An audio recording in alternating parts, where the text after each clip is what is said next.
Welcome and thank you for coming today. This great day is perhaps a reflection of many of the feelings of those of us in the room. We're grateful that you all are here to honor the life of a mother and a grandmother, a sister, a friend, an uplifting, smart, generous, warm, talented woman in Tamar Kahn, whom everyone quite aptly called Joy. I did not know Joy in the way that all of you, I imagine, in the room, so many family members here did know her. But in my conversation with the family on Sunday, I got a peek at this devoted and gifted, kind and joyful person whom we've come to honor today. Thank you all for being here, yes, to support one another and in particular to support Joy's children, Ted and Janet and Esther, and their partners, Mal and Jeff and Jonathan, and to be here for Joy's longest companion, her beloved sister, Barbara. All of us want to be here as well for Joy's grandchildren, who clearly brought great happiness to her life, Leah and Ethan, Ilana, Yael, and Avi, and Simon and Jonas, who are with us via the live stream. Welcome. Our service today has many layers. First and foremost, of course, we come together to pay tribute to Joy, speaking of her many qualities, her values, the contributions she made to this family, to her friends, of which she had so many, and to the professional communities to which she was a part, the library community, the biotech ethics world. In acknowledging these many pieces of Joy's life and legacy, we also have the chance to thank her and to speak to the ways that she made a difference in all of your lives. Our service is a reflection of what and who Joy cared about, but it is also a chance to appreciate those who cared for Joy, and that's a lot of people in this room. She brought meaning and warmth to many lives, and many of you brought those very things to her life as well. We acknowledge the presence of family in making her life meaningful, all of those 89 years. As I mentioned, I had the chance to gather with Ted and Janet and Esther on Sunday, and then there were like a few grandchildren popping in and out and some spouses. It was a very nice conversation, and I learned what I felt was a pretty wonderful story of Joy's life. What sounded like a lovely childhood, a great experience at Cornell that led her to her career first in language, about meeting Arnold and their wedding and hearing that they had a truly loyal and loving, committed partnership for their entire marriage. The story of raising her kids and then discovering yet another career. As if language wasn't enough, she turned to library science and applying that science to the field of bioethics. All this while hosting friends and hosting family as often as she could. All this while reading and inhaling the news and going to the theater. All this while doing everything she could to be present for her grandchildren, taking them on trips, attending their recitals and their games and more. What a full life she had. We should all be so lucky. I'm sure it was difficult and even painful to see this vibrant person decline. Surely for many years there had been moments of sadness and perhaps even grief as this robust person, as Joy, faded in a way, in some ways, from her presence and her stature in your loving family. Even in a diminished state, I imagine that all of you tried to bring happiness and also dignity to her days. She gave a great deal to all of you, and I am certain that you gave back to her in these last years of her life. As we're here in our chapel, in our small sanctuary, to honor her life, to pay tribute to her contributions, we come here with a heavy heart, but also with appreciation. And in this hour of sadness, as we come together as a community, united by our love and respect and devotion to your mom, your grandmom, sister, and friend, Joy, we pray for the support and comfort we need to move forward and to honor her life by our own actions. That's what Judaism asks us to do. At this difficult time, we ask that God bless us, with all of us, with inner strength and peace, so that we may, in our own way, through our own lives, make Joy's life a blessing. Sadly, we are not the first to face the raw pain of death. Thousands before us have suffered. We were together only a year or more ago for Jeff's mom. We know this path together in our community. All of us in different times have sought comfort and consolation. May we find such things in the words of our tradition. May we find them from one another. May we find these things from the music of our tradition. We turn now to those things, words and music, for they support us as God does in life as well as in death, in joy as well as in sorrow. I'd like to begin by sharing Psalm 23, which is a traditional text for a funeral service. Mizmor leDavid, Adonai ro'i lo echsar, bino deshe yarbitzeni, al mei menuchot yinachaleni, nafshi yeshovev. Yancheni b'magle tzedech lema'an shemo, gam ki elech b'geit sal mavet lo irara, ki ata imadi. Shiftecha umishantecha, hema yinachamuni, ta'aroch lefanai shulchan neged sororai, dishanta vashemen kosi rivaya, ach tov v'chesed yardifuni kol yemei chayai, v'shavti b'veit Adonai le'orech yamim. Adonai is my shepherd, I shall not want. God makes me lie down in green pastures and leads me beside still waters and restores my soul. You lead me in right paths for the sake of your name, even when I walk through the valley of the shadow of death. I shall fear no evil, for you are with me. Your rod and your staff, they comfort me.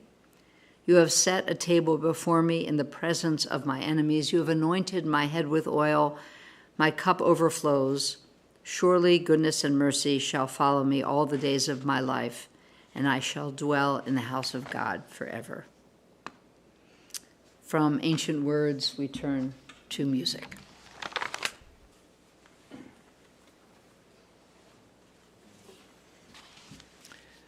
I understand that Joy loved music, and music is such an important part of these rituals because of the help they give us. And I know that we'll be hearing more music later on in the service. I wanted to bring musically some more words of our tradition. These are words of comfort, the traditional words of comfort that we are commanded to offer to a person in a moment of mourning. And the tradition tells us that we are not to say these words until the time of the funeral, until the time of the burial, because as well as comfort, pain is also a part of the mourning process, and we need to allow that. But now that we have reached this moment to do the loving act of burying Joy, we are also allowed to offer each other words of comfort. And these are an English and Hebrew rendition of these words of comfort that we'll say again as well at the cemetery. Hamakom yenachem, yenachem etchem. May the Holy One comfort you. Hamakom yenachem, yenachem etchem. May our love embrace you. B'toch sha'ar avei Tzion v'Yerushalayim. May the memory bring you peace, bring you strength, and be a blessing. Hamakom Yenachem, Yenachem etchem. May the Holy One comfort you. Hamakom Yenachem, Yenachem etchem. May our love embrace you. Baruch atah b'voecha, ubaruch atah b'tzeitecha. Hamakom Yenachem, Yenachem etchem. May the Holy One comfort you. Hamakom Yenachem, Yenachem etchem.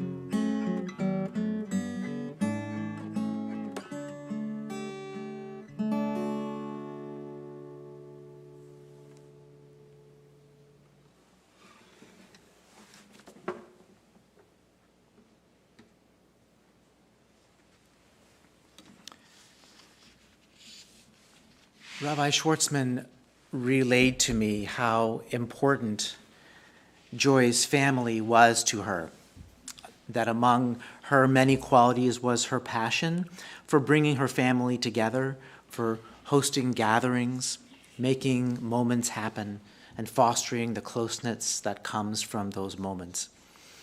I believe that this traditional passage, which is adjusted a little into modernity, would be fitting for Joy. It's a present-day understanding of Eshet Chayil, a woman of valor, which is a reading from Mishlei, from the book of Proverbs. A mother of generations, a woman of valor.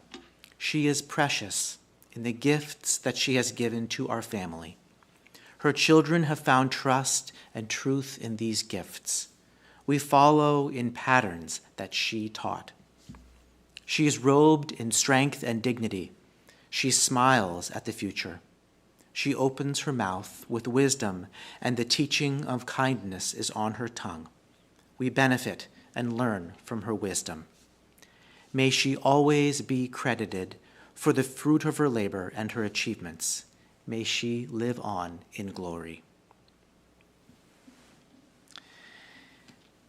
And I also wanted to share a piece written by Albert Einstein, a reflection from the perspective of a scientific mind, as I understand, although Joy was not a scientist, she had this kind of mind, about what it means to live in a world where so much of what matters lies beyond the scientific explanations and the physics and formulas.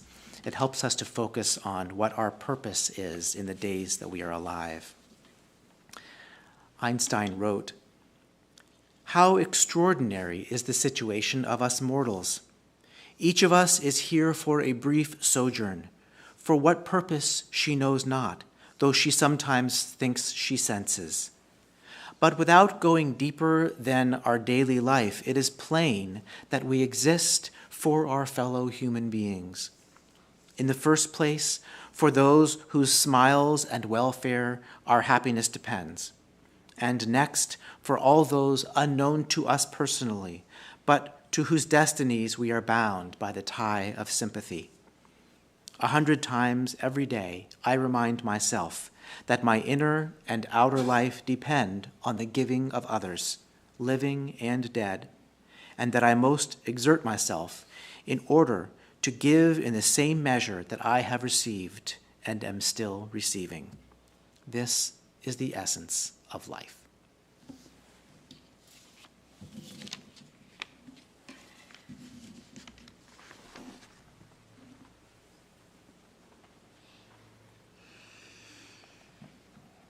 We are grounding ourselves today in many, many different things. First, we began with tradition. That helped us to be balanced in this time when we are less than balanced because of loss. And then, inspired by music and by more contemporary words, we help to frame this moment with meaning. But perhaps the most meaningful dimension of a service like this is the sharing of memory and trying to capture the breadth and depth of a person who was so beloved, who had such a rich life and such a beautiful family. And so at the suggestion that the family has pulled together a number of voices to capture much of Joy's life.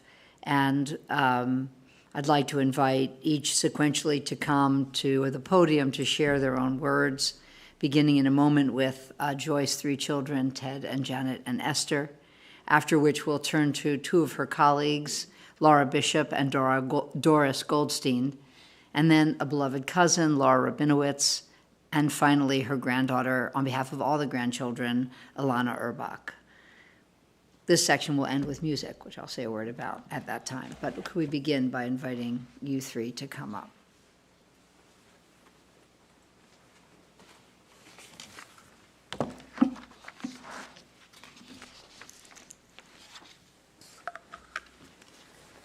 The three of us would like to share a few fond memories of our mother from our childhood.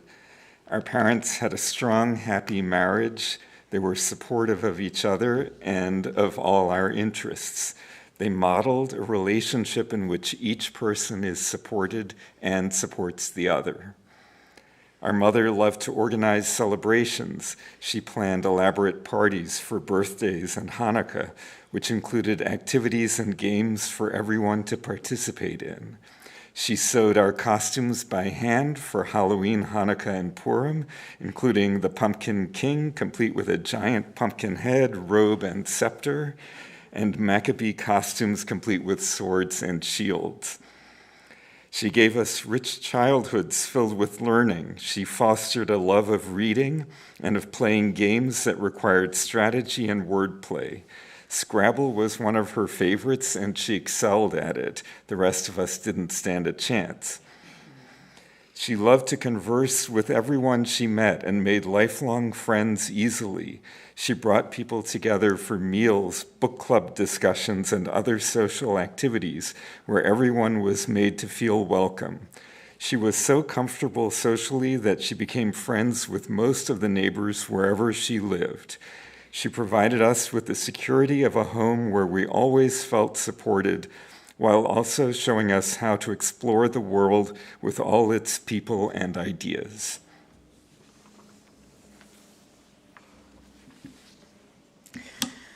We were so fortunate to have a mother we knew would love and support us, clearly showing her pleasure and encouragement throughout our lives. But I always considered myself a daddy's girl. After all, I studied physics and math, and I could never hold a candle to my mother with her ability to hold conversations with anyone. Admittedly, I did catch the reading bug from her, but the time I've spent over the past few days reflecting on Mom and my memories from growing up have me realizing her even stronger influences on me. Ted just spoke about our mother's elaborate party planning, and I loved the games we played as a family. Our mother ensured they always had an educational aspect while being fun and engaging. I found myself as a teenage camp counselor designing camp-wide activities based on the same ideas and continuing the theme with my own children's parties. Mom also organized events with great care and skill, including our B'nai Mitzvot parties and my wedding. Her organizational skills were excellent, and my 22-year-old self would never have been able to carry off such a well-executed and welcoming event. I now connect the dots from my mother's careful design of events and strategy games to my own career as a physics teacher. Developing fun and engaging learning experiences and organizing events for students is a fundamental and rewarding part of teaching for me. The roots of these skills came from my childhood and my mother. I'm forever thankful for my mother, her love, and all that she's given me.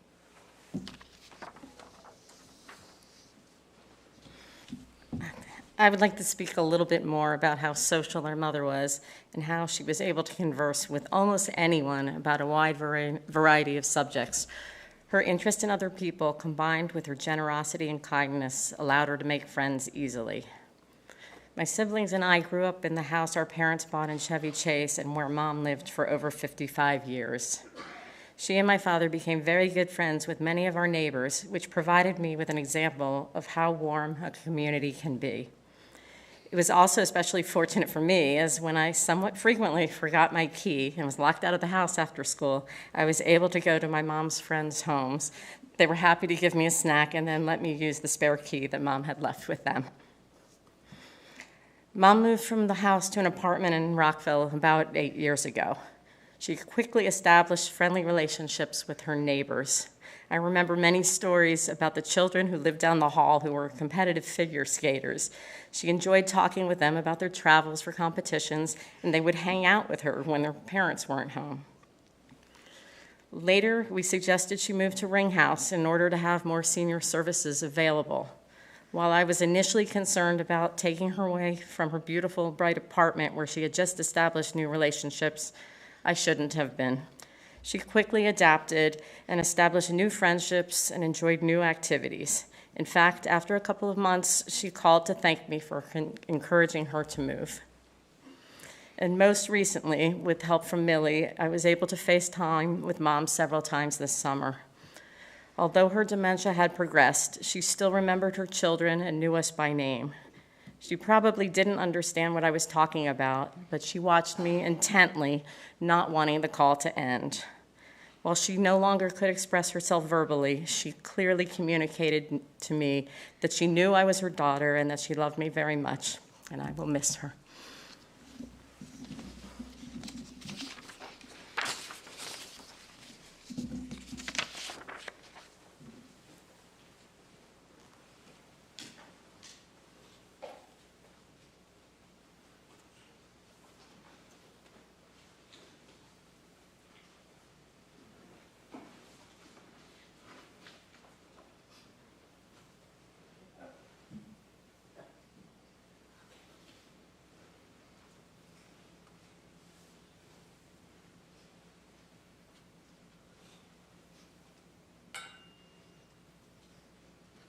Good morning. Thank you for including us. I'm Doris, and this is Laura, and we both worked with Joy for many years. We're here in place of Leroy Walters, who was our director, and he would have wanted to come, but he has laryngitis. So since we do a lot of talking anyway, we're the talking librarians, we'd like to reminisce a bit about Joy. I was interested in hearing how I knew she had studied Japanese. We were very impressed by that, and that she had a love of language that was very important to the work that we were doing. And she came to us as a so-called bibliographer, and I don't know how that resonated with her children and grandchildren, but she worked every day to facilitate communication between people. And we had a lot of silos in the early years of bioethics. We had the philosophers and the doctors and the lawyers and the social scientists and the religious leaders all talking about these very complex questions. And Joy was involved in developing a vocabulary, a language, which became the infrastructure of studying these important issues. We were so fortunate to have her work on this project, which was funded by the National Library of Medicine. And she was with us for over 30 years.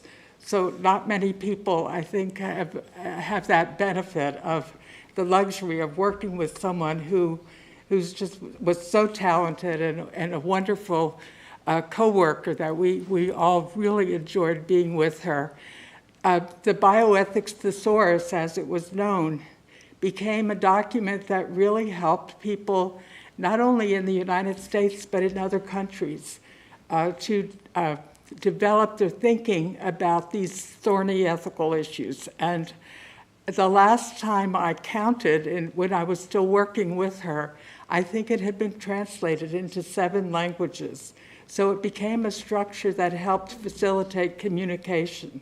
So in a way, I think she was a very, very important linguist in the field of bioethics, and we are all better off because of that. We were just very fortunate to have worked with her for so long.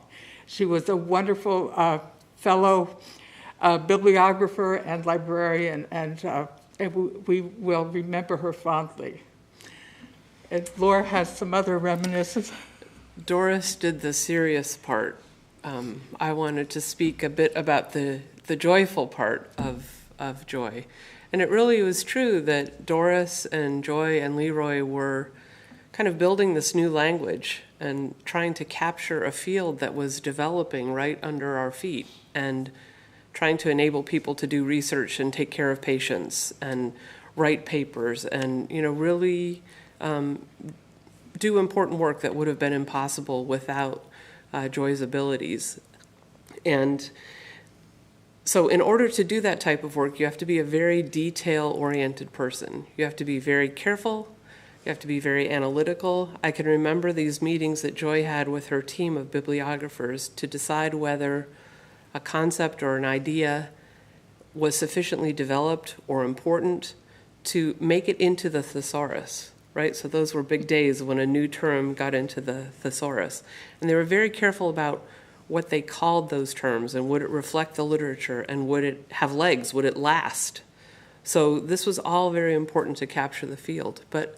So Joy was very careful, questioned a lot, methodical, very analytical, but when it came to her passions, she threw all caution to the winds, right? So we knew a lot about her children, we knew everything about what her grandchildren did. They were one of her major passions. And so we would delight to hear in stories of trips she had taken, or accomplishments they had conquered. And so we really loved that, was one of her passions. The other passions that we shared with her were her love of Chinese food. So for many, many years, thank goodness to have a wonderful director of the library, Doris, we had lunches every Thursdays. And it was a very serious duty. You had to go to every office and take down people's orders and get their money and everything. And Joy was very determined that we ate Chinese food every time that we got together. It was very hard when somebody had the idea that we should perhaps try some maybe Mexican or Ethiopian or something, but primarily we had Chinese. So that was one of her loves. The others was, we knew she liked her colleagues, but she really liked her colleagues when they traveled, because they would always come back with chocolate. And that was her other love. She loved chocolate. So that was the requirement. If you went anywhere, you had to come back with some interesting chocolate from wherever you had been. The last very quick thing I will tell you was, this to me captures the fact that Joy was in love with life, open to new things, despite this very analytical and careful side, right? I used to pack my lunch, and Arnold packed Joy's lunch. And one day I went to the refrigerator to try to find my lunch, and it was missing. There was another lunch there, but it wasn't my lunch. So I just, checked with people to see if anybody had seen my lunch. And Joy got this funny look on her face. And she said, "I think I ate your lunch." She said, I didn't know that her husband packed her lunch for her, but apparently he packed her lunch for her. So she said, "I got the lunch out of the refrigerator, and I thought, Arnold doesn't usually make me that kind of sandwich," but she ate it. And then she thought, "Ooh, I don't normally get that in my lunch," but she ate it anyway. And then she said, "The funniest thing was I got to the bottom of the bag and I thought, Arnold doesn't usually give me cookies," but then she ate them. So that just to me reminds me, like, she was just open to possibility and loved new things. So anyway, we really treasured working with her, and she was such a great colleague. So Thank you.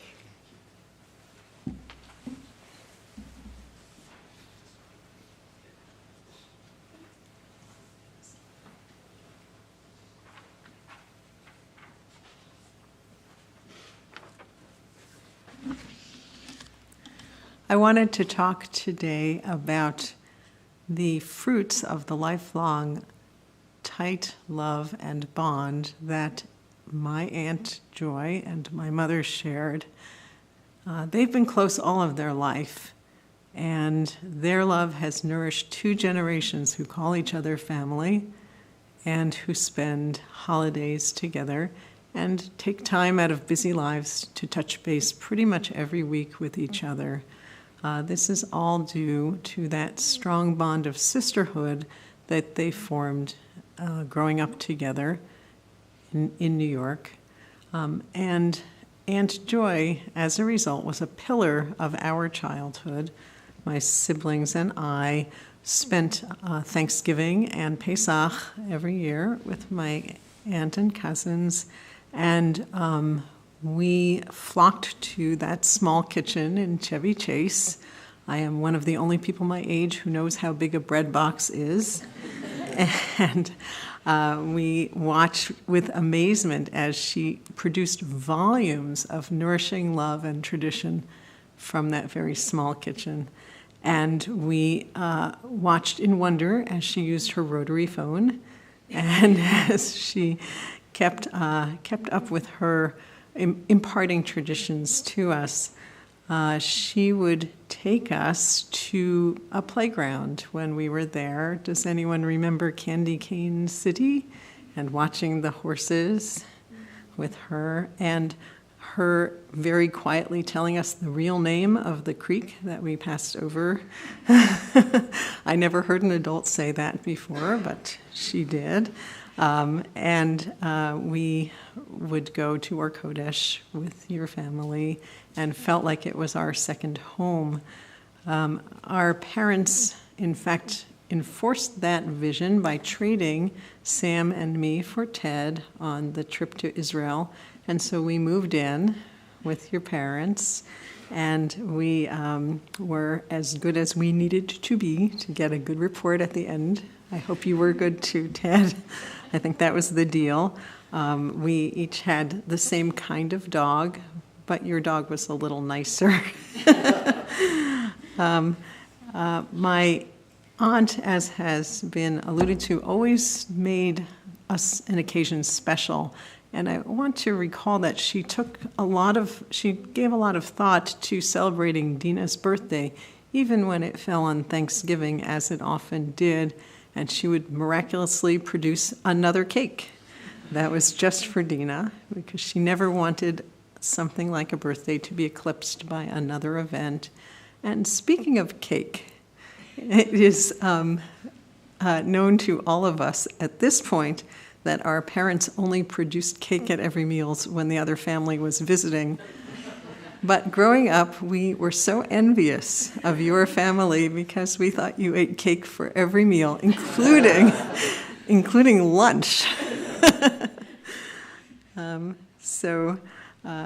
I wanted to talk about the trips we took together. I remember some, and probably you remember others, but I was just going to remind all of us about the trips to Williamsburg and Mount Vernon, when we took a White House tour together, and we went to a train yard, and we went to some museums. Every Pesach, or most Pesach, we went to the Smithsonian and the mall. We often got to see the cherry blossoms.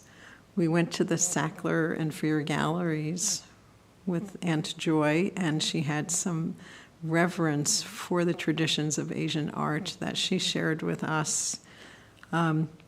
We went to the Hirshhorn Sculpture Gardens and had endless debates about what made something art. Everyone had an opinion, but there was surprising consensus that not everything that is called art is really so.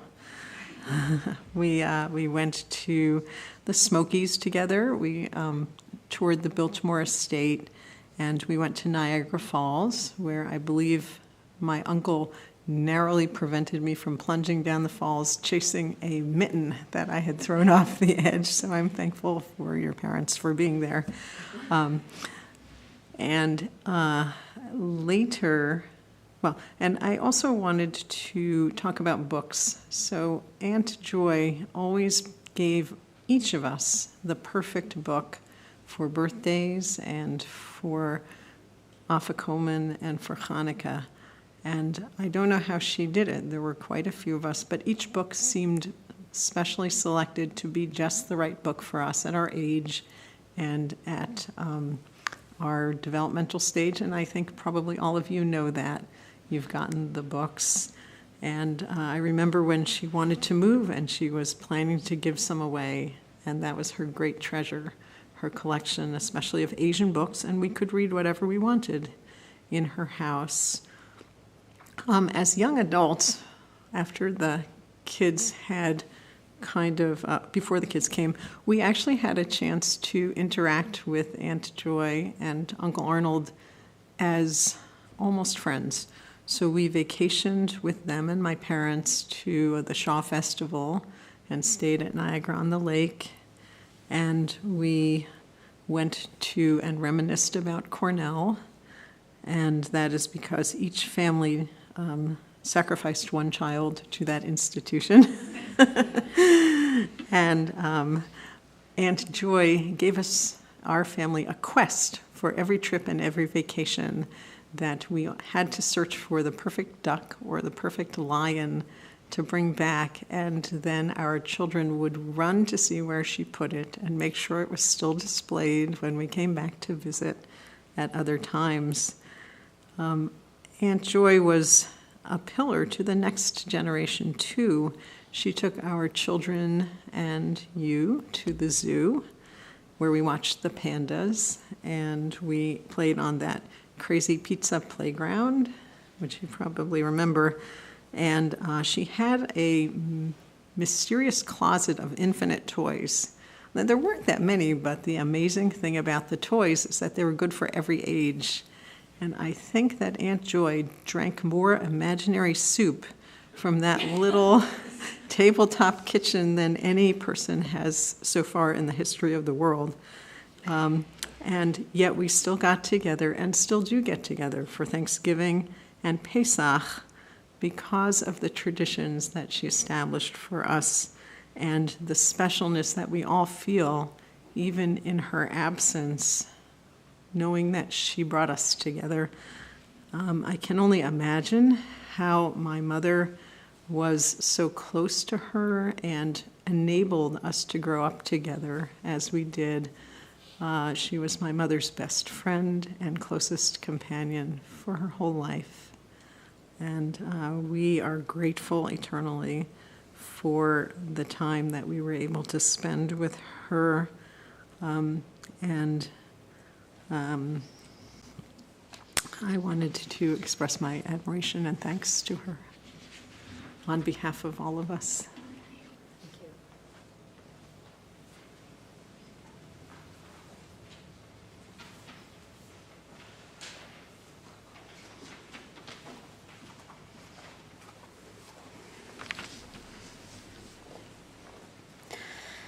Grandma Kahn was a loving grandmother.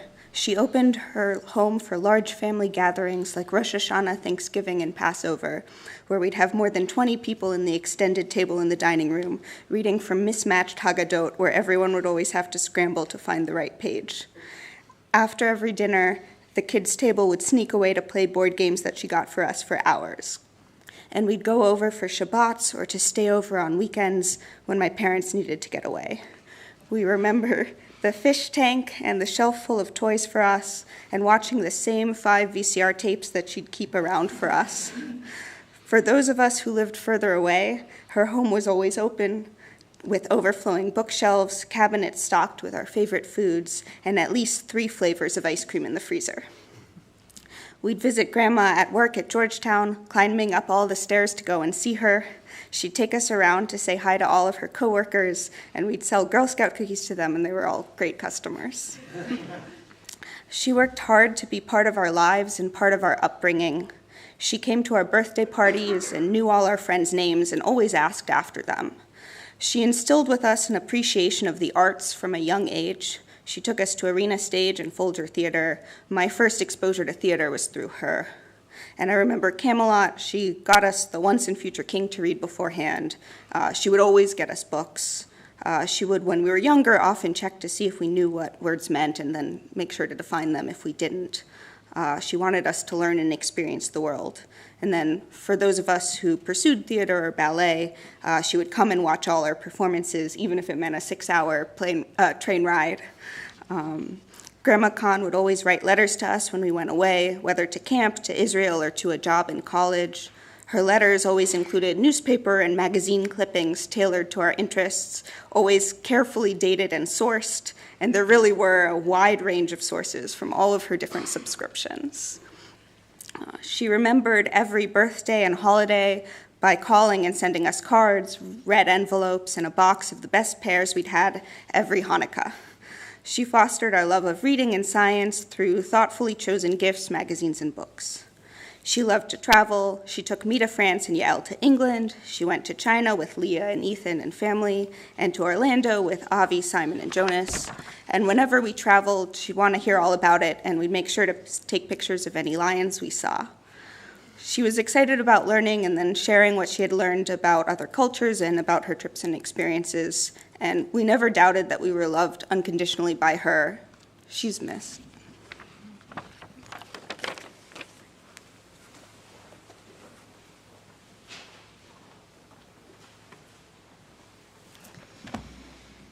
We're going to end these expressions of gratitude and capturing of meaning with a piece of music, as Rabbi Sachs mentioned from the family, that she loved to be surrounded by music.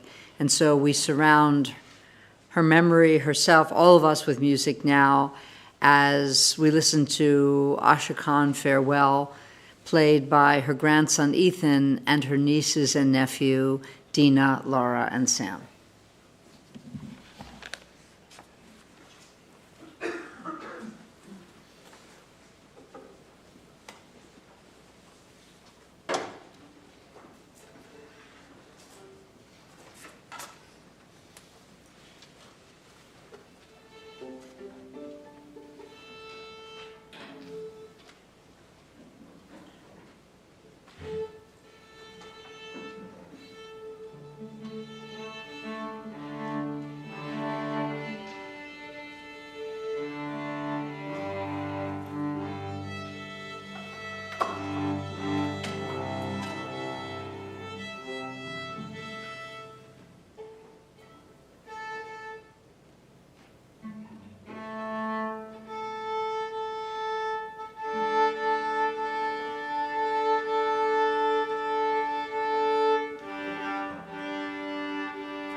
What a perfect way to follow all those memories with that beautiful piece of music.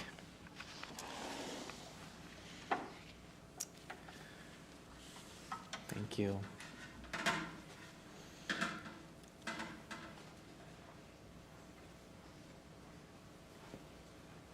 An incredible, loving tribute to Joy.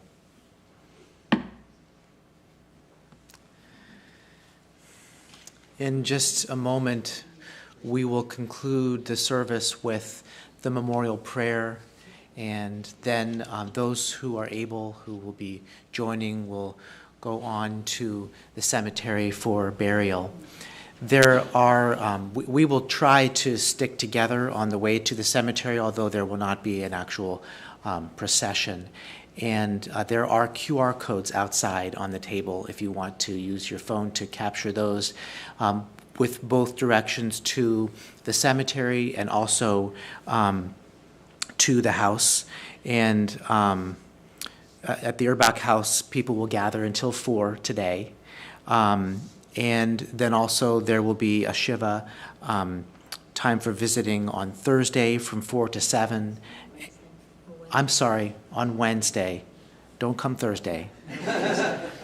On Wednesday from 4 to 7, and on Sunday from 1 to 4.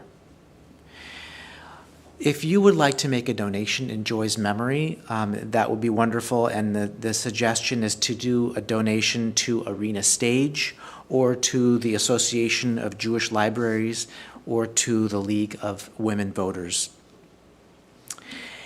And now, as we continue with this last prayer of memory, I invite you, if it's comfortable for you, to rise. If not, it's fine to stay seated. God, you give us loved ones and make them the strength of our life, the light of our eyes. They depart and leave us bereft on a lonely way, but you are the living fountain from which our healing flows. To you the stricken look for comfort and the sorrow-laden for consolation. O God, we see life as through windows that open on eternity. We see that love endures and the soul endures as you, O God, endure forever. We see that the years are more than grass that withers, more than flowers that fade. They weave a timeless pattern in a world that is the dwelling place of your love and glory. El male rachamim shochein bamromim Hamtzei menucha nechona tachat kanfei hashechina Im keroshim tehorim kezohar harakia mashirim Et nishmat Tamar Nechama bat Menachem Shalom v'Sara shehalcha leolama Baal harachamim yastireha beseter knafav leolamim Vitzror hachayim et nishmata Adonai hu nachalata v'tanuach b'shalom al mishkava v'nomar Amen. God, full of compassion, you who dwell on high, grant perfect rest to the soul of Tamar Kahn, who has departed from this world. Source of mercy, bring her into your presence and let her soul be bound up in the bond of eternity. Be you her possession, and may her repose be peace. Amen. Would the pallbearers please come forward?